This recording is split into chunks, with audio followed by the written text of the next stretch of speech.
Hemos comenzado a aprender, como se titula esta predicación, que nuestra obediencia importa. La obediencia a Dios, hermanos, es importante. En primer lugar, dijimos la semana pasada, y si quieres anotarlo o recordarlo, dijimos que nuestra obediencia importa. Número uno, porque es la prueba de nuestra fe. Es la prueba de nuestra fe. Saúl en un momento se encontró probado, ¿te acuerdas?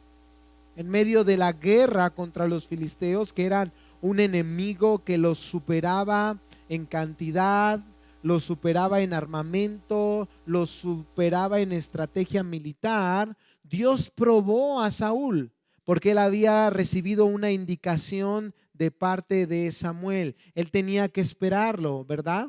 Para poder ofrecer el holocausto, para poder ofrecer los sacrificios de paz. Y solo hasta la llegada de Samuel, Saúl iba a actuar en contra de sus enemigos bajo la bendición de Dios. Pero en medio de esa prueba, Saúl demostró que no tenía fe en Dios, que él no estaba preocupado por la gloria de Dios, él estaba preocupado por su vida y por su propia gloria. Y en medio de esa prueba, ¿qué? Falló. Porque, hermanos, la prueba de nuestra fe, de saber si realmente hemos creído en el Señor, es la obediencia al Señor, la obediencia a sus mandamientos. Recuerde lo que aunque nosotros no obedecemos para ser salvados, sí obedecemos como el producto de nuestra salvación. Si alguien, hermanos, en medio de la prueba, constantemente su vida refleja desobediencia a los mandatos del Señor, incredulidad a las promesas de Dios, no puede engañarse diciendo que es un cristiano. No, Saúl no era un creyente verdadero. Por eso recalcamos hoy, nuestra obediencia importa, número uno, porque es la prueba de nuestra fe. Número dos, nuestra obediencia importa porque no obedecer, ¿qué trae? Trae consecuencias. Después de que Saúl desobedeció abiertamente la palabra de Dios, el profeta Samuel llegó a su encuentro y le dijo claramente cuáles serían las consecuencias de su desobediencia a la palabra del Señor. Su reino sería quitado de él, de sus generaciones.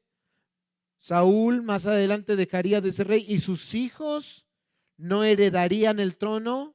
Ahí está la consecuencia, él perdería esa bendición, ese privilegio de liderar al pueblo del Señor, pero también la consecuencia sería que Dios levantaría a un hombre, a un rey, de acuerdo a su corazón.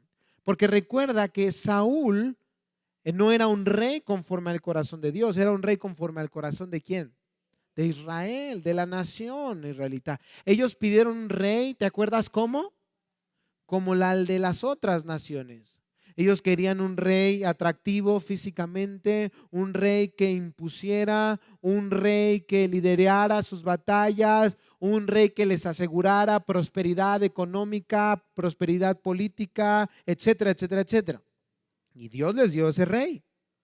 Y comenzamos a ver ahí cómo este rey era torpe para dirigir al pueblo a la voluntad de Dios, porque él mismo no hacía la voluntad de Dios.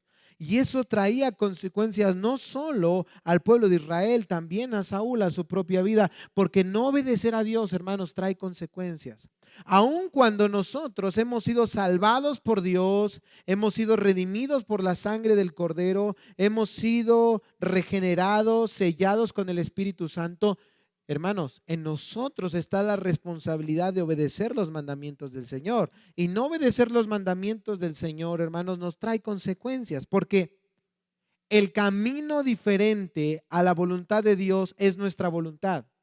Y solo la voluntad de Dios es buena, agradable y perfecta. Nuestra voluntad no, hermanos.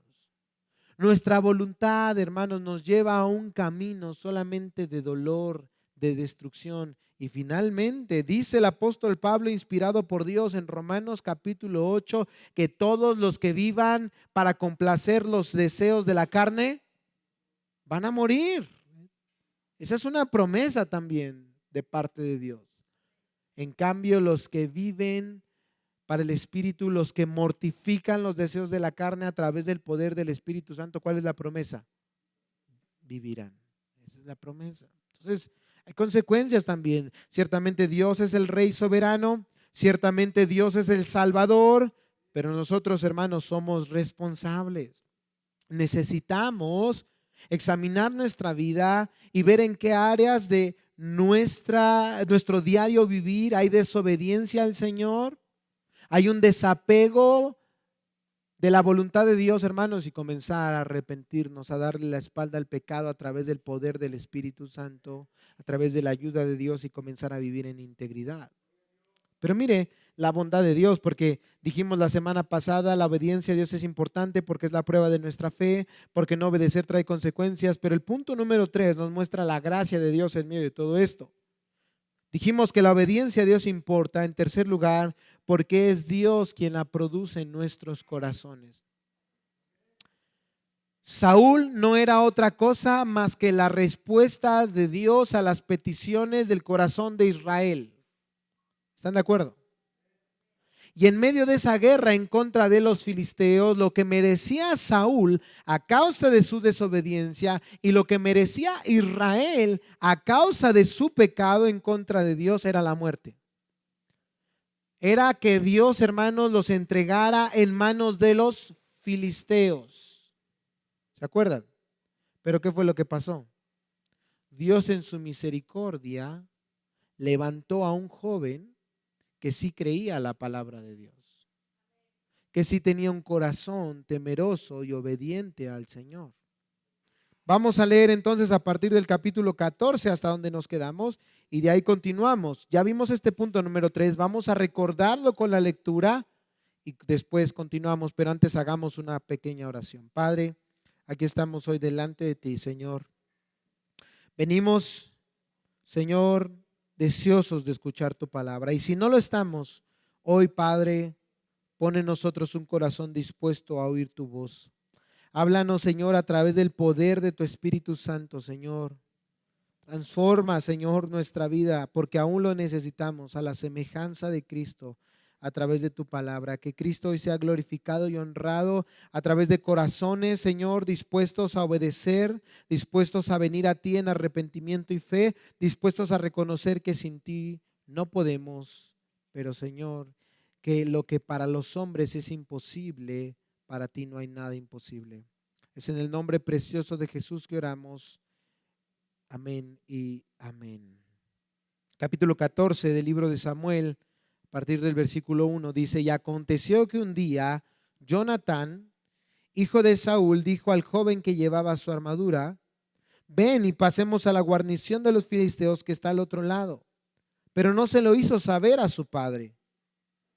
Versículo 2, Saúl estaba situado en las afueras de Gibea, debajo del granado que está en Migrón, y la gente que estaba con él eran unos 600 hombres. ¿Te acuerdas? Ya muchos lo habían abandonado.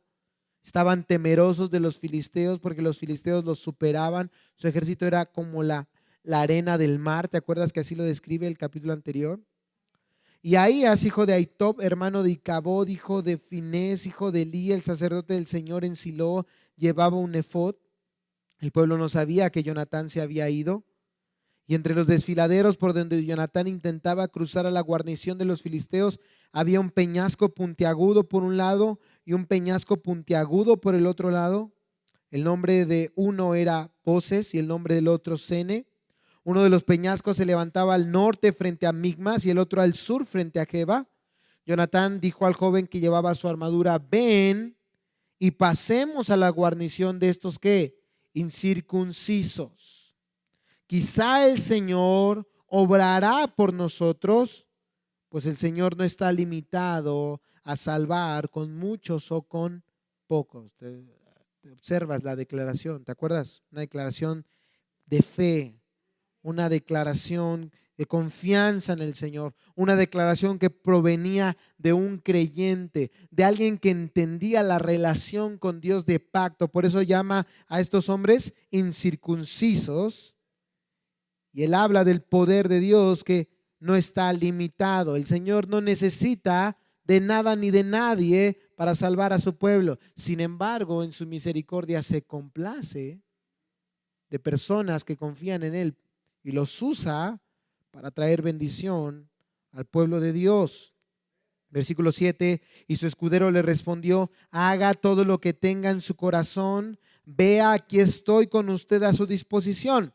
Entonces dijo Jonatán: mira, vamos a pasar hacia esos hombres y nos mostraremos a ellos, es decir, a los enemigos filisteos. Si nos dicen esperen hasta que lleguemos a ustedes, entonces nos quedaremos en nuestro lugar y no subiremos a ellos. Pero si dicen suban a nosotros, entonces subiremos, porque el Señor los ha entregado en nuestras manos. Esta será la señal para nosotros. ¿Te acuerdas? Esta era una manera en aquellos tiempos de intentar discernir cuál es la voluntad de Dios. Y era acceder a algo que no era muy común. Entonces, sería muy raro que los enemigos de Israel le llamaran a Jonatán a acercarse a él cuando estaban en una lucha. Versículo 11, cuando ambos se mostraron a la guarnición de los filisteos, estos dijeron: miren, los hebreos salen de las cavernas donde se habían escondido. Los hombres de la guarnición saludaron a Jonatán y a su escudero y dijeron: suban a nosotros y les diremos algo. Eso era algo no natural, no normal. Entonces era una manera en la que Jonatán estaba discerniendo cuál era la voluntad de Dios. ¿Qué pasa más adelante? Jonatán dijo a su escudero: sube tras mí. Ahí está la respuesta. Pues el Señor los ha entregado en manos ¿de quién? De Israel. Entonces Jonatán trepó con manos y pies y tras él su escudero, y los filisteos caían delante de Jonatán y tras él su escudero los remataba.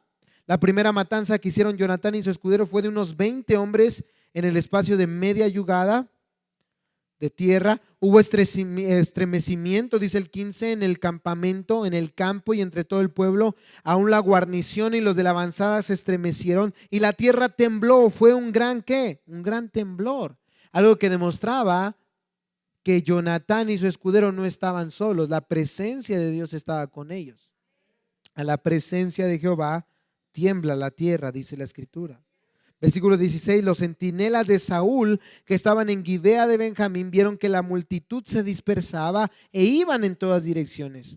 Y Saúl dijo al pueblo que estaba con él: pasen lista ahora y vean quién ha salido de entre nosotros. Cuando ellos pasaron lista, notaron que Jonatán y su escudero no estaban. Entonces Saúl dijo a Ahías: trae el arca, algunos debía ser mejor traducido como trae el efod de Dios, el que se menciona versículos anteriormente, porque en ese tiempo el efod de Dios, muy probablemente es lo que dice el texto, estaba con los israelitas.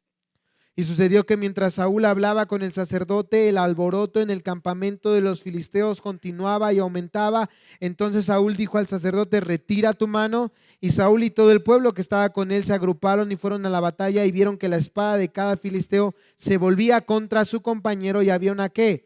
Una gran confusión. Entonces, una vez más, el autor del libro de Samuel deja claro que era Dios quien estaba obrando en medio de esta batalla. Había confusión. Se estaban matando entre ellos mismos. La tierra estaba temblando. Solamente 2 hombres estaban venciendo al pueblo filisteo. No había otra conclusión más que el Señor estaba con Jonatán. Versículo 21. Entonces los hebreos que de antes estaban con los filisteos y que habían subido con ellos de los alrededores del campamento, aún ellos también se unieron con los israelitas que estaban con Saúl y Jonatán. Aquí hay varias interpretaciones. Algunos dicen que eran algunos que habían traicionado al pueblo de Israel y al ver esto volvieron una vez más a las filas de Israel. Otros dicen que eran infiltrados. El punto aquí es, hermanos, que Dios estaba obrando para vencer a los filisteos. Versículo 22, cuando todos los hombres de Israel que se habían escondido en la región montañosa de Efraín oyeron que los filisteos habían huido, ellos también los persiguieron muy de cerca en la batalla. Y subrayamos versículo 23, así libró, ¿quién? No fue Saúl, no fue Jonatán, ni siquiera Samuel. Así libró el Señor a Israel en aquel día. Hermanos, finalmente quien produce en nosotros el corazón necesario para actuar de acuerdo a su voluntad es Dios. El único que nos puede salvar incluso de nosotros mismos es Dios, hermanos. Por eso al final del mensaje anterior no concluimos diciendo tienes que esforzarte por ser obediente, sino concluimos tienes hoy que humillarte al Señor y reconocer que sin Él no puedes ser obediente. Tienes que hoy pedirle al Señor que sea Él salvándote de tu principal enemigo, que eres tú. Porque hasta aquí Él se ha demostrado que el Señor fue quien liberó a Israel de sus enemigos. Recuérdalo, Israel era inferior en cantidad, en equipo militar, en estrategia. Y Él no trajo la salvación a Israel a través del rey, ya que Saúl, hermanos, en realidad, por lo que nos deja en claro este pasaje y por lo que incluso estudiaremos hoy, era todo lo contrario a lo que Israel necesitaba para encontrar la victoria. Sin embargo, Dios levanta a este joven fiel que confiaba en el poder del Señor y lo usa como herramienta para traer victoria a Israel. Dios produjo en el corazón de Jonatán lo que todos necesitamos, un corazón fiel y obediente al Señor. Pero lo que hoy el Señor quiere mostrarnos a través de los siguientes versículos, los últimos versículos del capítulo 14, es que no solo necesitamos ser obedientes, sino que también necesitamos perseverar en esa obediencia a pesar de los obstáculos que encontremos en el camino. No solo necesitamos ser obedientes, necesitamos perseverar en esa obediencia a pesar de los obstáculos que encontremos en el camino. Por eso, el cuarto y último punto de esta predicación y que estudiaremos hoy es que nuestra obediencia a Dios importa, en cuarto lugar, porque solo Dios nos puede ayudar a perseverar en ella. Porque solo Dios nos puede ayudar a perseverar en ella. Observa el versículo 24. Nos quedamos la semana pasada hasta el versículo 23, ahora continuemos el versículo 24. Dice el texto, pero los hombres de Israel, hay un pero, aquí hay una pausa, aquí hay algo que nos debe llamar la atención. No solamente era la victoria, hay algo más importante que sucedió aquí. Pero los hombres de Israel estaban en gran aprieto aquel día porque Saúl había puesto al pueblo bajo juramento diciendo, maldito sea el hombre que tome alimento antes de anochecer, antes que me haya vengado de mis enemigos, y nadie del pueblo probó alimento. O sea, lo que estos dos capítulos de verdad quieren hacer, o Dios quiso hacer a través de estos dos capítulos, es mostrarnos así una radiografía completa de quién era Saúl realmente, de lo que nosotros somos separados de Dios. Esa es la realidad. Saúl, hermanos, no tuvo una estrategia militar adecuada para rescatar al pueblo. ¿Están de acuerdo? Saúl no consultó al Señor como realmente debía de haberlo consultado. Saúl no obedeció al Señor. Pero Saúl no estaba en un punto neutral. Y por eso nosotros no podemos engañarnos pensando que cuando no obedecemos al Señor podemos estar en un punto neutro. Bueno, no obedezco al Señor, pero no estoy tan mal como algunos que conozco. No. Si no estás obedeciendo al Señor, estás desobedeciéndolo. Estás viviendo en una fragante oposición al Señor. Observa lo que Saúl había hecho en medio de esta guerra. Había sido egoísta. Él había creado aquí un mandato humano que no provenía del Señor. Y era, no deben ¿qué? Comer hasta que yo me vengue de mis enemigos. Cualquier persona que haya estado en la milicia, es más, cualquier persona lógicamente sabe que si uno busca la victoria a través de un ejército, lo peor que puedes hacer es no alimentarlos, hacer que se estén muriendo de hambre. Lo que necesita un ejército que es fuerza física para poder vencer a sus adversarios. Pero en su corazón egoísta, que el Señor nos deja ver aquí, Saúl había creado este mandato humano. Y observa cuál era el propósito. Era un propósito solamente pensando en él mismo. Él dice, no coman antes que yo me haya vengado de mis enemigos. Ahí está porque él había desesperado antes de que Samuel llegara y había ofrecido el holocausto. ¿Cuál es la razón de su desobediencia al Señor? Que él solamente estaba pensando en él mismo, en su propia gloria y no en la gloria de nuestro Dios. A comparación de Jonatán, que en el versículo 12, ¿a quién le atribuye la victoria? Al Señor. Y no habla de una victoria personal. Observa ahí en el 14:12, no dice, el Señor lo ha entregado en mis manos a estos perversos. No, el Señor ha entregado a sus enemigos en las manos del pueblo de Israel. Él estaba pensando en conjunto, en una victoria del pueblo de Dios, en una victoria para la gloria de Dios. En cambio aquí, ¿en qué estaba pensando Saúl cuando dio este mandato? En su propia gloria. No, vengarme de mis enemigos. Y hay una consecuencia. Versículo 25, y todo el pueblo de la tierra entró en el bosque y había miel en el suelo. Habla aquí de miel silvestre. Se dice que la miel era un manjar, algo muy preciado en aquellos entonces porque era con lo que se endulzaba los alimentos, los postres, etcétera, etcétera. Bueno, piense un momento, la fatiga de la guerra, el hambre a causa de esta torpeza de Saúl de no ponerlos en ayunas, pues maximizaba el cómo se reflejaba esa miel. Por eso observa el versículo 26. Y al entrar el pueblo en el bosque vieron que la miel destilaba, pero nadie se llevó la mano a la boca porque el pueblo temía el juramento. Pero Jonatán no había oído cuando su padre puso al pueblo bajo juramento, por lo cual extendió la punta de la vara que llevaba en su mano, la metió en un panal de miel y se llevó la mano a la boca. ¿Y qué pasó? Brillaron sus ojos. Esta es la manera en que el autor de este libro nos deja ver el resultado de lo que la miel produjo en el cuerpo de Jonatán al probar de ella después de una ardua batalla. Es una manera de decirte, encontró fortaleza. Yo creo que a todos nos ha pasado, ¿no? Después de un día largo de trabajo y tal vez que hemos pasado hambre a causa de, pues, de malpasar, nos decimos, ¿verdad? Y probamos ¿qué será? Un vasito de agua tal vez, un vasito de agua de limón, unos tacos al pastor, o tal vez un tamal, ¿no? En la mañana, ¿así se han probado los de la esquina? Hasta estoy haciendo publicidad, ¿verdad?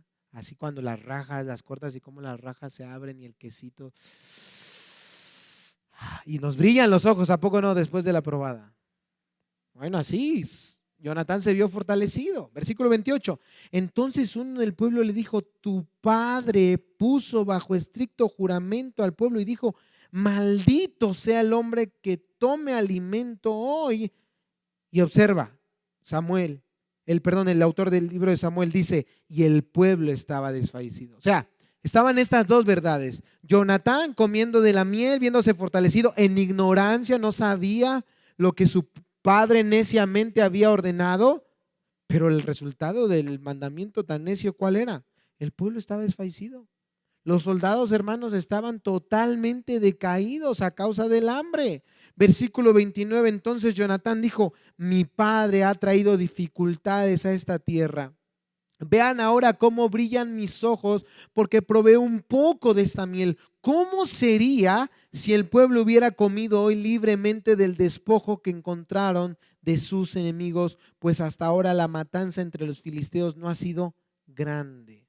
O sea, si ya el Señor estaba dando la victoria a este pueblo, dice Jonatán, ¿cómo sería esta victoria si mi padre no hubiera dado ese mandamiento? La realidad, un mandamiento torpe, un mandamiento necio, algo que no provenía de parte de Dios. Jonatán, hermanos, estaba pensando, a diferencia de Saúl, con claridad, una mente clara. Pero la realidad, hermanos, es que debemos darnos cuenta de algo, que el pecado entorpece nuestras vidas. Y por eso el mandamiento tan torpe por parte de Saúl. Por eso un mandamiento, dice Jonatán, que ha traído dificultades al ejército. La realidad, hermanos, es que Saúl era un estorbo para la victoria del pueblo de Dios. Dios en su misericordia les estaba dando la victoria. Pero debemos de ver con claridad, hermanos, que Saúl estaba estorbando para que la victoria fuera grande de parte de Dios al pueblo. Porque, hermanos, el pecado entorpece nuestra vida. La semana pasada dijimos que Saúl, a causa de su pecado, tenía consecuencias, perdía el reino. Y mire, pensando más adelante, aunque Jonatán fue fiel al Señor, lamentablemente por ser hijo de Saúl, también sufrió parte de consecuencia. No a causa de Jonatán, pero ¿cuántas veces a causa de nuestro pecado nos llevamos entre los pies a las personas que decimos amar? Porque ¿se acuerdan cómo murió Jonatán? ¿Cómo murió? Igual que Saúl, ¿están de acuerdo? Asesinado por sus propios enemigos. ¿Cómo terminó el cuerpo de Jonatán? Igualito al de Saúl, colgado y burlándose de algunos de sus enemigos de esos cuerpos. Y la realidad, hermanos, es que eso fue a causa del pecado de Saúl, no de Jonatán. Pero otra vez, hermanos, ¿cuántas veces estamos ya tan entorpecidos por nuestro pecado que amamos más nuestro pecado que a nuestra propia familia? Y nos los llevamos entre los pies. Porque miren, muchas veces algunos hermanos han hecho un énfasis, a lo mejor desmedido, en lo que llaman las maldiciones generacionales, ¿no? Desde mi perspectiva, a veces se hace un énfasis desmedido porque se olvidan que también cada persona es responsable de su propio pecado, ¿no? Yo me he encontrado con personas que dicen, es que yo soy borracho porque mi abuelo era borracho, mi papá era borracho, entonces no puedo dejar de ser borracho. No. A ver, tranquilo. Tenemos aquí un ejemplo de Jonatán, que a pesar de que su padre era un desobediente y un necio a la voz de Dios, él no. Él hizo las cosas distintas. Y tenemos muchos ejemplos en la Escritura. Piensen en el rey Josías. Su abuelo, malvado. Su padre, malvado. Y él, fiel al Señor. O sea, no te excuses. Pero sí hay una parte, una gran parte que es verdad, hermanos, es en que nosotros muchas veces heredamos a nuestros hijos, les dejamos un camino, hermanos, de desobediencia a la palabra del Señor y les salpicamos tanto con nuestro pecado, hermanos, que no les ayudamos a salir adelante, hermanos. Esa es la realidad. Y sí, Jesús dijo, lo que es nacido de la carne, carne es, ¿no? Así como muchas veces nuestros hijos heredan nuestros ojos, nuestra narizota, nuestras orejotas, ¿verdad? Pues también muchas veces la tendencia a ciertos pecados.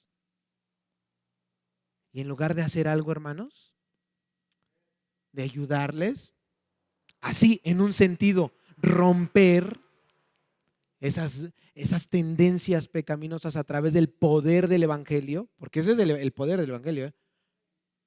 No es de que nada más ores por ellos y digas, Señor, rompe estas. Sí, está bien que ores, trabaja en ello, predícales el Evangelio, porque solo el Evangelio puede salvarlos. O sea, ¿sí me entienden, hermanos? No es buscar este tema de las maldiciones generacionales para excusarnos en nuestro pecado, sino para, hermanos, realmente vivir en integridad, para que heredemos a nuestros hijos lo mejor de todas las herencias, le demos a nuestros hijos el mejor de todos los legados, que es el camino del Señor. Una vida de piedad, una vida de obediencia al Señor.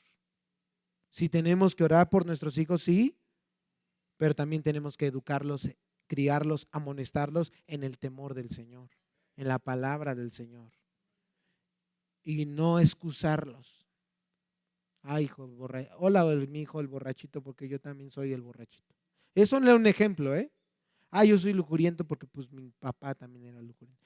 Es que yo pues soy ratero porque pues mi papá era el Chavo del Ocho, ¿verdad? El ratero. No, hermanos. Nosotros podemos hacer la diferencia a través del poder de Dios, a través de un corazón que ponga en práctica la palabra del Señor. Y podemos también tener algunas otras aplicaciones acerca de esto. Piense, por ejemplo, en la torpeza de Saúl y esta parte de que en su mente no estaba viendo con claridad, que pone en ayuno al pueblo, pone en ayuno al ejército en específico. Y pensemos en un momento que alguien podría pensar, bueno, tal vez era porque él estaba buscando humillarse delante de Dios, porque En un sentido, la práctica religiosa del ayuno se relaciona en la Escritura con peticiones a Dios. ¿Están de acuerdo? El ayuno se basa en un principio de que la importancia, dice un comentarista, la importancia de la demanda, de la petición, hace que un individuo se preocupe tanto por su condición espiritual que sus necesidades físicas pasan a un segundo plano. Entonces, yo dejo de comer, tengo una petición a Dios, entonces me voy a concentrar en pedir esto al Señor. Pero este procedimiento sería normal, sano y bíblico para una preparación antes de la batalla. Antes de la batalla. Pero es incomprensible su uso como requisito en el transcurso de ella. ¿Sí entienden eso? El énfasis que Saúl le da al ayuno aquí tiene que ver con su propia venganza y no con el deseo de que sea realmente una dedicación a Dios, una petición a Dios. Pero dense cuenta, hermanos, una vez más, que muchas veces cuando estamos entorpecidos por el pecado, incluso podemos estar haciendo cosas que aparentemente son buenas, aparentemente son religiosas, pero están totalmente alejadas de la voluntad de Dios. No podemos confiarnos, hermanos, de que venimos los domingos a este lugar, que venimos los martes al servicio de oración, que levantamos nuestras manos, que damos nuestras ofrendas. Si salimos, hermanos, y tenemos un corazón alejado de la voluntad de Dios, si no estamos poniendo en práctica los mandamientos del Señor en casa, en el trabajo, en la escuela, en la calle, donde quiera que estemos, hermanos. No podemos excusarnos detrás de mandamientos muchas veces humanos, porque esto era eso, un mandamiento humano. Nos recuerda a los fariseos, ¿no? Que inventaban tantas prácticas, hermanos, y el Señor Jesús les dijo claramente, eran sepulcros blanqueados, por fuera aparentaban mucha religiosidad, pero hermanos, su corazón estaba alejado de Dios. Y muchas veces nosotros, cuando estamos siendo desobedientes al Señor, a veces inventamos ciertos mandamientos para esconder lo que hay detrás de nuestro corazón. Inventamos ciertas prácticas, hermanos, para esconder lo que hay detrás de nuestra vida. Vamos a tomar esto del ayuno. Yo les he contado de una vez, ¿verdad? Aquí, que estaban dos hermanas discutiendo, se podría decir, de cómo iban a entregar su ayuno, si con pan o con tortilla. Yo les dije, hermanos, ¿ustedes creen que realmente Dios está preocupado por eso? No, Dios estará más interesado en que dejen de ser chismosas, que sean obedientes a sus esposos. Ah, sí, ¿verdad, hermano? Me dijeron. No, no me contestaron así. Pero sí me entiende el punto. Ay, ¿cómo querrá Dios que entregue mi ayuno? ¿Con carne blanca o carne roja? ¿Con Pepsi o con manzanita? Ay, con Pepsi. Ay, qué santo soy porque te lo entregué con Pepsi. Eso es irrelevante para Dios. Lo que Dios quiere es que trates bien a tu esposa, que ames a tus hijos, que mueras a ti mismo y te tomes el tiempo necesario para estar con ellos y hablarles la palabra del Señor. Lo que Dios quiere es que seas íntegro en tu trabajo, que no caigas en tentaciones, en provocaciones sexuales, en tentaciones, en provocaciones de tomar dinero que no es tuyo, que no te pertenece, que seas honesto, que seas servicial, que ames a tu prójimo, que cuando veas a alguien en necesidad le extiendas la mano para ayudarle, que no seas negligente en tu estudio bíblico, en tus tiempos de oración, en tu comunión con Dios. Eso es lo que Dios quiere, ¿están de acuerdo? No creemos, no seamos como Saúl creando mandamientos para, hermanos, esconder un corazón que Dios realmente conoce, hermano. Pero esto es un cumplimiento de la palabra de Dios a Samuel. Cuando él le dijo a Israel, ok, ¿quieren un rey como las otras naciones? Bueno, entonces Dios se los va a dar. Un rey, ¿se acuerdan? Que prácticamente traiga a sus hijos y los ponga a su servicio de él para cumplir sus propios propósitos. Ahí está, hermano. Por eso, hermanos, si hoy está hablando el Señor a nuestra vida y nos está advirtiendo, no pensemos que nos podemos salir con la nuestra. Versículo 31. Aquel día, después de herir a los filisteos desde Micmas hasta Jalón, el pueblo estaba muy cansado. ¿Quién era el responsable? Saúl. Versículo 32, entonces el pueblo se lanzó, observa esto, se lanzó sobre el despojo y tomó ovejas, bueyes, becerros y los mataron en el suelo y el pueblo los comió, ¿cómo? Con la sangre, con la sangre. Entonces, el autor del libro de Samuel lo que nos está mostrando aquí es que llegó un momento en que el horario que Saúl había puesto para este juramento terminó. Y en cuanto terminó, estos dijeron, vamos a comer. Y en esa desesperación por comer, ¿algunos de aquí la han sentido alguna vez? Luego a veces a mi esposa, traigo un hambre de perro. ¿Sí la han sentido esa hambre alguna vez? Hasta le hacen, ¿ah? Bueno, era tanta su hambre de estos hombres que descuidaron la palabra de Dios. Porque la palabra de Dios, hermanos, ustedes lo saben, Levítico capítulo, no es necesario que lo busque, pero si quieren leerlo en casa, Levítico 17, 10 al 14, prohibía, hermanos, comer sangre. ¿Están de acuerdo? Una clara prohibición de los mandamientos levíticos. No pueden comer. Pero estos hombres tenían tanta hambre que descuidan la palabra de Dios y comen cruda la carne y con sangre, una cosa terrible. Y como describe un comentarista, los soldados fueron escrupulosos en guardar la orden del rey por temor a la maldición, pero no tuvieron escrúpulo en violar el mandamiento de Dios. Una vez más, ¿quién era el principal responsable? Saúl. Versículo 33, pero observa, la Biblia es impresionante, es muy bonita la Biblia. Versículo 33, y avisaron a Saúl, ven, porque el pueblo está pecando contra el Señor, comiendo carne con la sangre. Y él dijo, observa, este corazón así. Aquí, hermanos, tenemos que ponernos en un espejo porque está retratando a un hipócrita. Y muchas veces nosotros caemos en este pecado.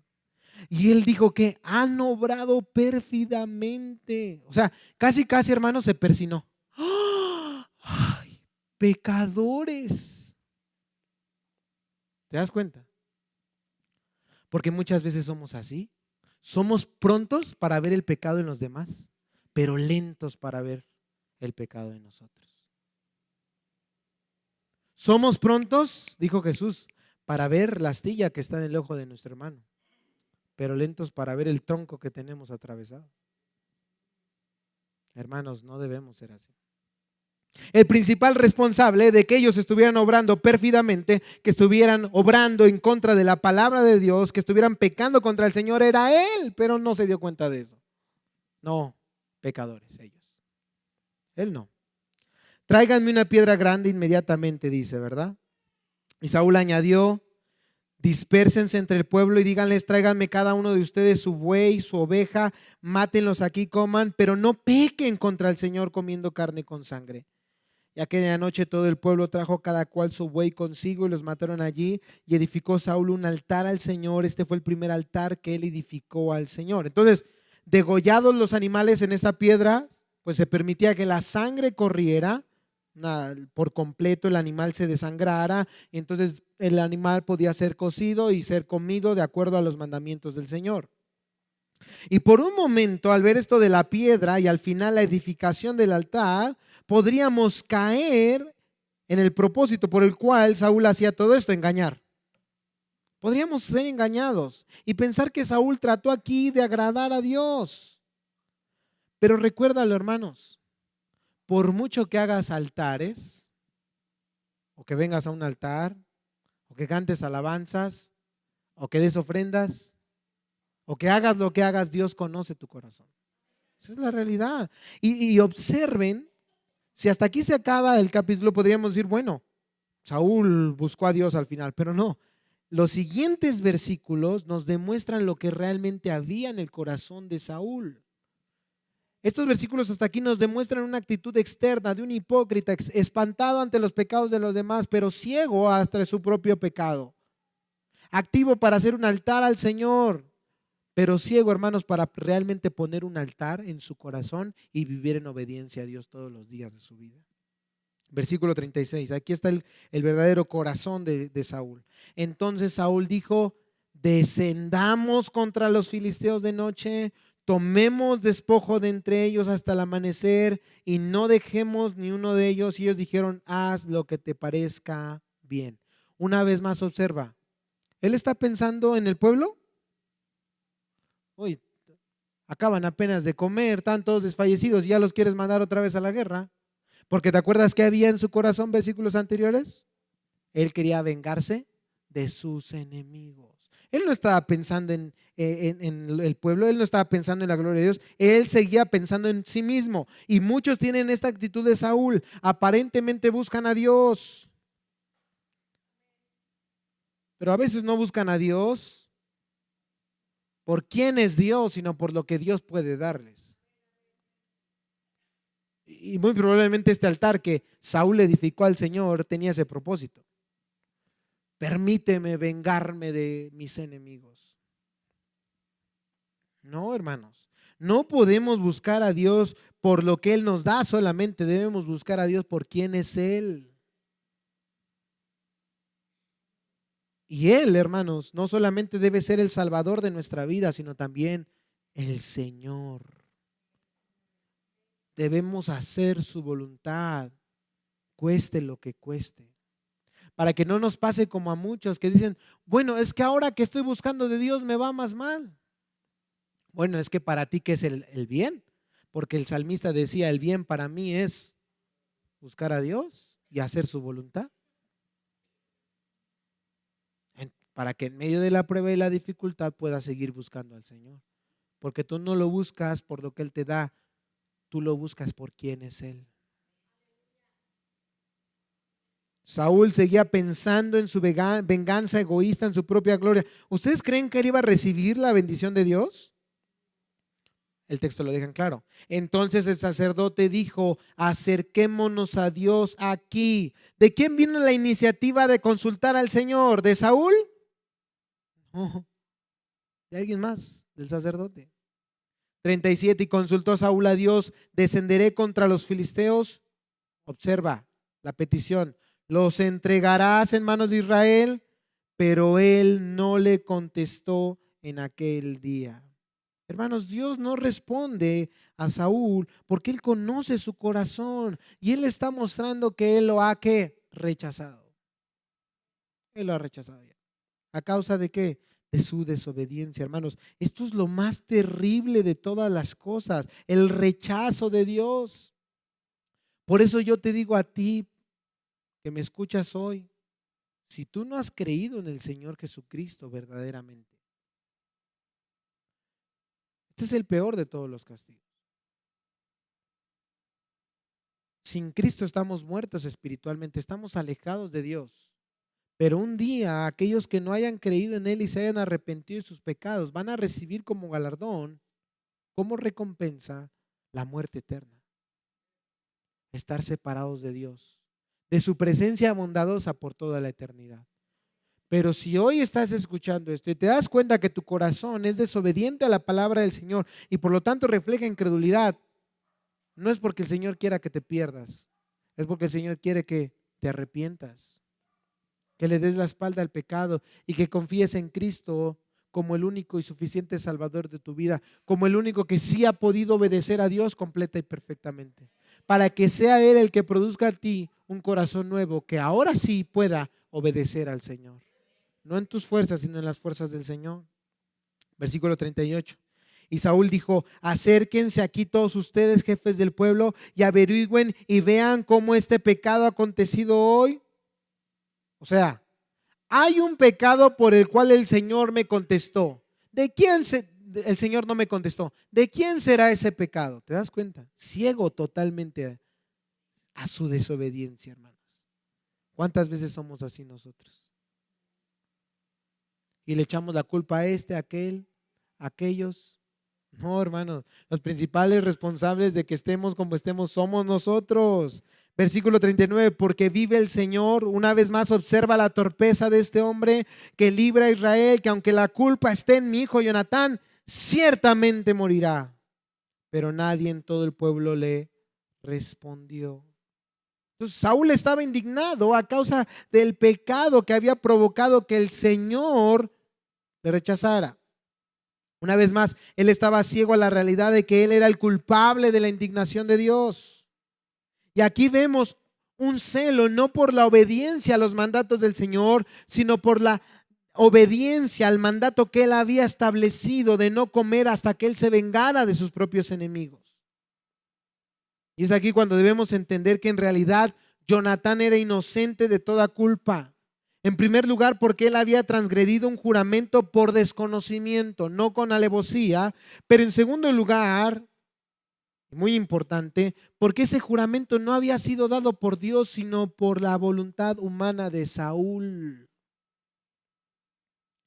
Saúl, repito, era como los fariseos, firme para cumplir los mandatos humanos, pero lento para poner en práctica la ley de Dios. ¿Cuántas veces somos así nosotros, hermanos? Y somos así con nuestros hijos. En mi casa las reglas se respetan, tus reglas, pero ¿tú pones en práctica la ley del Señor? ¿Tú pones en práctica la palabra de Dios? Hermanos, debemos de verdad examinar nuestro corazón y arrepentirnos. Versículo 40. Entonces dijo a Israel: ustedes entrarán a un lado y yo y mi hijo Jonatán estaremos a otro lado. Él quería conocer en quién estaba este pecado. Y el pueblo dijo a Saúl: haz lo que bien te parezca. Saúl entonces dijo al Señor, Dios de Israel: da suerte perfecta.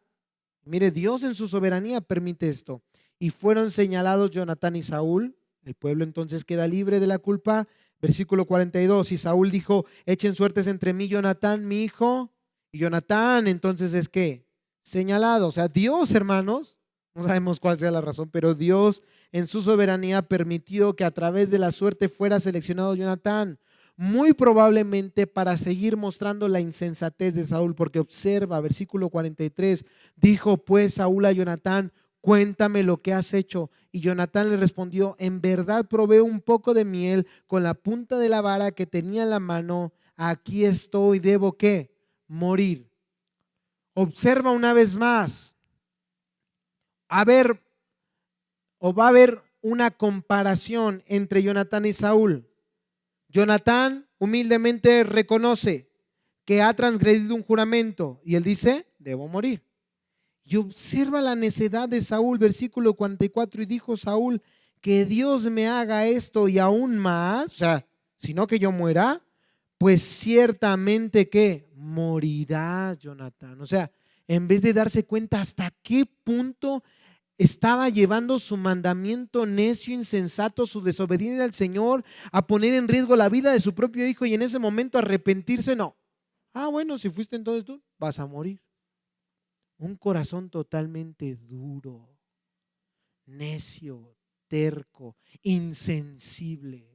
Pero sí o no, hermanos, que así somos cuando preferimos nuestro pecado que todas las bendiciones que el Señor nos ha dado. Somos igual de insensibles. Tal vez no lo decimos así como Saúl con palabras, pero muchas veces con hechos. Estamos dispuestos a perder nuestro ministerio, estamos dispuestos a perder el trabajo, estamos dispuestos a perder a nuestra familia, hermanos, por nuestro propio pecado. Que Dios hoy nos conceda arrepentimiento, hermano. Tan grande era la necesidad de Saúl que estaba dispuesto a matar a su propio hijo. Y piénsalo bien, estaba dispuesto a matar al que había sido instrumento de salvación para Israel en las manos de Dios. O sea, de plano estaba, pero no sé cuál sea el término, ¿no? Embrutecido, ¿no? Porque ese es el pecado, así nos afecta. El pecado, hermanos, muchas veces nos ciega al grado de llevarnos entre los pies a la gente que decimos amar. Nuestro pecado nos ciega como hasta el punto de darle la espalda al Dios que nos ha salvado, hermanos. Versículo 45. Pero el pueblo dijo a Saúl: ¿debe morir Jonatán, el que ha obtenido esta gran liberación en Israel? ¿Están de acuerdo? No sea así. Vive el Señor, que ni un cabello de su cabeza caerá a tierra, porque Él ha obrado con Dios en este día. Así el pueblo rescató a Jonatán y no murió. Luego Saúl subió dejando de perseguir a los filisteos y los filisteos fueron a su tierra. Piensa en esto en un momento. Hermanos, existió más sensatez, más sabiduría, más prudencia en el pueblo que en el rey. Esto, hermanos, nos muestra de verdad el terrible juicio que estaba cayendo sobre la nación en sí a causa de su mala petición a Dios, pedir un rey como las otras naciones. Que llegue un punto, hermanos, en que tus hijos piensen con más sabiduría bíblica que tú. ¿A dónde estás? Que piense un momento, hermanos, las personas que conoces de tu trabajo, que actúen con más honestidad que tú, que dices ser cristiano. ¿A dónde estás? Dios puede usar a cualquiera para hablarnos, ¿están de acuerdo? Y qué tristeza, hermanos, que muchas veces aquellos que no conocen a Dios, hermanos, actúen con más valores y principios cristianos que aquellos que decimos amar y temer a Dios, hermano. Es una exhortación de Dios para nuestra vida, ¿eh? Y nos muestra hasta qué punto, hermanos, podemos llegar tan entenebrecidos por el pecado, hermanos. Esta es una humillación directa hacia Saúl. Observas cómo el capítulo nos ha dejado constantemente en claro que el pueblo le decía, haz lo que bien te parezca, haz lo que bien te parezca, haz lo que bien te parezca. Y en este punto que le dicen, no, ahí sí estás mal. Era una desobediencia flagrante para el rey, ¿están de acuerdo? El pueblo se estaba rebelando al rey. Pero en este caso, hermanos, porque el rey estaba pero en el hoyo. Por ello, hermanos, recordemos que ni la más alta posición de autoridad en la casa, en el trabajo, en la iglesia o en cualquier otro lugar nos permite actuar con desobediencia a la palabra de Dios. Aquí yo mando. No, no, no. Yo soy el pastor. Yo soy el papá. Yo soy el patrón. No. Tú eres un pedazo ahí ¿de qué decimos para que no suene tan feo? Polvo, ¿no? No suene tan feo. De polvo ahí, que tiene vida solo por la misericordia de Dios. La máxima autoridad en la iglesia, en la casa, en el trabajo, en la calle, donde quiera que estés, debe ser el Señor Dios Todopoderoso. Y cuando Dios sea la máxima autoridad en tu hogar, en tu vida personal, todo lo que hagas va a ser por amor, va a ser por gracia, va a ser para la gloria de Dios. E incluso cuando tengas que corregir a tus hijos, lo vas a hacer no por, es que me ofendieron, no, no, no. Es que ofendieron a Dios. Y por amor voy a disciplinar a mis hijos. Cambia totalmente, ¿están de acuerdo? Totalmente. Y cuando tengas que actuar contra uno de tus empleados o cuando tengas que actuar en tu trabajo o en tu escuela, no lo vas a hacer para tu gloria, no lo vas a hacer por enojo, no lo vas a hacer creando mandamientos humanos para que tú salgas bien librado, lo vas a hacer para la gloria de Dios, para el bien de los demás. Y entonces Dios va a ser honrado a través de tu vida. Debemos ser humildes y estar atentos a la voz del Señor, porque Dios puede usar incluso a aquellos que están bajo nuestro cuidado o liderazgo para hablar a nuestra vida, porque Dios es quien verdaderamente gobierna, hermanos. Él es el rey, no somos nosotros el rey. Por eso incluso vea, como Dios gobierna, podemos ver en los últimos versículos de este capítulo la gracia de Dios. Versículo 47, cuando Saúl asumió el reino, que encontramos como un resumen del reinado de Saúl. Cuando Saúl asumió el reinado, sobre Israel, luchó contra todos sus enemigos en derredor, contra Moab, contra los amonitas, contra Edom, contra los reyes de Soba y contra los filisteos. A donde quiera que se volvía resultaba vencedor. Obró con valentía, derrotando a los amalecitas y libró a Israel de manos de los que los saqueaban. Y uno dice, hermano, pues aquí está, como que usted le está exagerando mucho en esta predicación. Saúl no era tan malo. Hermanos, esta es la gracia de Dios. Por eso, hermanos, mire, yo le voy a decir algo que tan solo en estos últimos versículos, Dios habló a mi vida. Puede que hoy estés bien, pero no creas que ha sido por ti. Es por la misericordia de Dios. Y puede que hoy estés bien a pesar de que has actuado mal. Pero no creas que ha sido por ti, es por la misericordia de Dios. Pero una cosa más, no creas que te vas a salir con la tuya. No creas que no va a haber consecuencias. Todo lo que el hombre siembre, pero a ver, retrocedan un poquito. ¿Dijo todo? Sí, dice todo. Todo lo que el hombre siembre, ¿eso qué? Eso va a cosechar. Entonces, hermanos, hay que volvernos al Señor. Después de estudiar este pasaje, hermanos, de ver la insensatez, la necesidad de Saúl, no podemos atribuir estas victorias a alguien más que al amor tan grande y tan inmenso de Dios para con su pueblo. No a Saúl, quien a pesar de su pecado quedó registrado en la historia de Israel. Y mira, en los siguientes versículos se resume a su familia, versículo 49 al 51. Los hijos de Saúl fueron Jonatán, Sui y Malquisúa. Estos eran los nombres de sus dos hijas, el nombre de la mayor Merab y el nombre de la menor Mical. Esto es importante porque en los siguientes capítulos vamos a hablar de estos personajes. Versículo 50, el nombre de la mujer de Saúl era Ainoam, hija de Aimás, y el nombre del jefe de su ejército era Abner, hijo de Ner, tío de Saúl.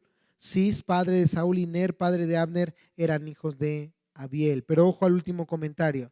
Versículo 52, la guerra contra los filisteos fue encarnizada todos los días de Saúl. Y esta parte, nada más esta parte de este último versículo, nos deja ver, hermanos, que en realidad, a los ojos de Dios, Saúl fracasó. ¿Por qué? Porque mira, Saúl tenía, hermanos, todas las herramientas en sus manos para poder vencer de a una a los filisteos. ¿Tú recuerdas lo que hemos estudiado en estos meses? En el capítulo 10, Dios le dio la certeza de su llamado. Él dudaba, ¿se acuerdan? Y Dios le afirmó que realmente Dios lo estaba levantando como rey. ¿Te imaginas tener esa certeza? Capítulo 11, Dios lo invistió con el poder de su Espíritu Santo, ¿te acuerdas? Una cosa magnífica. ¿Y cómo demostró Dios a Saúl que con su poder él podía derrotar a quién? A cualquiera. En el capítulo 12, Saúl pudo observar el ejemplo de Samuel. Y en estos capítulos que estudiamos en la semana pasada y hoy, pudimos ver que Dios le dio a Saúl el ejemplo en Jonatán, de que siendo fiel al Señor, Dios le podía dar ¿qué? La victoria. Tenía todo para derrotar a los filisteos, pero él no guardó el mandamiento del Señor Dios. Él fue desobediente a la palabra de Dios. Y este versículo en esta primera parte nos deja ver en que tuvo que estar luche y luche y luche y luche contra los filisteos. Y no los derrotó finalmente, porque fue desobediente a la palabra de Dios. Hay muchas cosas, hermanos, en nuestra vida que aún necesitamos la victoria de parte de Dios. ¿Están de acuerdo? Hay muchas cosas que estamos luchando y que necesitamos victoria de parte de Dios, hermanos. Hoy el Señor, hermanos, nos está diciendo lo que necesitamos: un corazón obediente, un corazón fiel al Señor. ¿Quién es el único, hermanos, que nos puede dar esa victoria? Dios. Algo que no entendía Saúl. ¿Qué dice la segunda parte del versículo 52? Cuando Saúl veía algún hombre fuerte o valiente, lo unía ¿a qué? A su servicio. Una vez más, el cumplimiento de la palabra de Dios a Samuel: y tomará a sus hijos para ser soldados. Dios juzgando a Israel a través del pecado de Saúl. Y una vez más mostrando aquí lo que había en el corazón de Saúl. Él no creía que la victoria estaba en el poder de Dios, sino en la fuerza militar.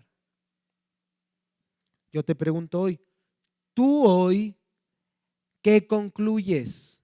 ¿Crees que tus estudios te van a dar la victoria? ¿Crees que casarte con el amor de tu vida te va a dar la victoria? ¿Crees que tener mucho dinero te va a dar la victoria? ¿Crees que otro trabajo te va a dar la victoria? ¿Crees que tu familia te va a dar la victoria? ¿Qué es lo que tú piensas que te va a dar la victoria? ¿Tu intelecto, tu sabiduría, tu fuerza?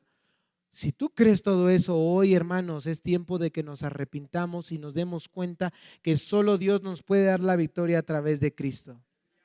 Que solo Dios nos puede dar lo que necesitamos: un corazón obediente y temeroso al Señor, un corazón que esté dispuesto a creer: sí, Señor, soy pecador, Señor, soy débil, Señor, te he fallado, pero Señor, tú eres el Dios todopoderoso, Salvador, soberano, omnipotente, Dios, que no necesitas de nada ni de nadie para existir, pero que te complaces en hacer misericordia, Señor. Y hoy cambia mi corazón, Señor.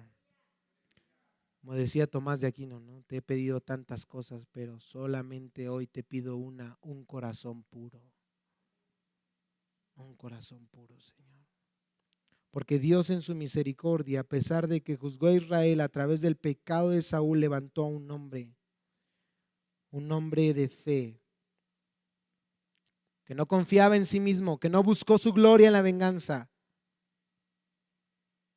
que fue misericordioso con los hombres de guerra, que fue piadoso, a diferencia de Saúl, incrédulo, que no confiaba en el poder de Dios, que buscó no la gloria de Dios, sino buscó su propia gloria, que fue cruel, que fue egoísta, que fue impío. Me encantó la manera en que concluye el pastor Luis Contreras su sermón sobre 1 Samuel 14. No encontré mejores palabras y quiero decírtelas hoy. Él dice: Jonatán no tenía la autoridad de un rey, pero tenía el liderazgo de un rey. Saúl tenía la autoridad de un rey, pero no tenía el liderazgo de un rey. En resumen, escucha bien. Jonatán, a pesar de su imperfección, fue todo lo que Saúl debía de haber sido. Jonatán apuntó al rey que reemplazaría a Saúl, el rey David, que última instancia nos apunta al Rey de Reyes, el Señor Jesucristo. Escucha esto. Saúl, escucha hermano, por favor. Saúl es lo mejor que podemos llegar a ser por nosotros mismos. Saúl es lo mejor que podemos llegar por nosotros mismos, llegar a ser por nosotros mismos. Necesitamos que el Señor nos haga nacer de nuevo como a Jonatán, que por su gracia nos conceda imitar la virtud imperfecta de Jonatán, quien refleja la virtud perfecta del Señor Jesucristo. En nuestras propias fuerzas no podemos, hermanos. Quien levantó a Jonatán, quien levantó al Señor Jesucristo, fue Dios. El único realmente que puede salvarnos de nosotros mismos es Dios. ¿Se lo pedimos hoy? Vamos a pedir. Padre, aquí estamos hoy, Señor. No te podemos engañar, Padre. Tú conoces nuestro pasado, conoces nuestro presente, conoces aún nuestro futuro, Señor. Tú conoces cada palabra, cada pensamiento, cada acción, cada actuar. Y de hecho, Señor, no solamente conoces cada acción, sino conoces aún las motivaciones detrás de cada acción, Señor.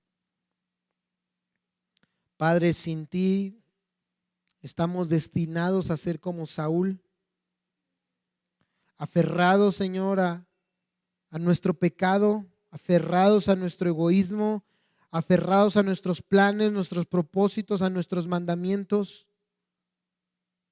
Perdónanos, Señor,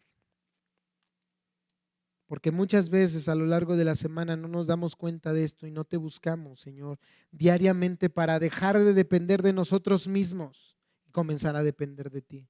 Dejar de depender de nuestro intelecto, de nuestra fuerza, Señor, de nuestras acciones y comenzar a depender de tu Espíritu Santo, quien es el único que puede producir en nosotros un corazón de acuerdo a tu palabra. Un corazón obediente a ti, un corazón como Jonatán, que a pesar de tantos obstáculos que encontró incluso en su propio padre, persevere en la obediencia a tus mandamientos, Señor. Hoy solamente te pedimos una cosa, Señor: un corazón puro, Señor, un corazón obediente a ti. Eres el único que puedes producir esto en nuestra vida a través del poder de Cristo y del poder de tu Espíritu, Señor. Ministra, Señor, nuestros corazones. Trae un arrepentimiento, Señor, y fe genuinos. Trae fe en aquellos que no lo tienen todavía, que aún siguen empecinados en vivir para ellos mismos, pero que hoy a través de tu palabra tú has abierto su entendimiento para comenzar a vivir para tu gloria, para venir a ti, Señor, reconociendo su pecado, que ciertamente somos pecadores, que grande es nuestra maldad, pero que más grande es tu misericordia y tu poder para salvar. Gracias, Señor, porque en Cristo encontramos esperanza, Señor, como Jonatán, un hombre imperfecto ciertamente, pero que en tu misericordia tú le concediste, Señor, un corazón fiel y obediente a ti. Hoy concédelo a nosotros hoy. y que en medio de nuestra imperfección entonces, Señor, podamos en ti encontrar perdón, porque nos hemos equivocado, pero en ti hoy encontramos perdón y esperanza para un nuevo comienzo. En el nombre de Jesús oramos y te damos muchas gracias. Amén. Y todos decimos juntos.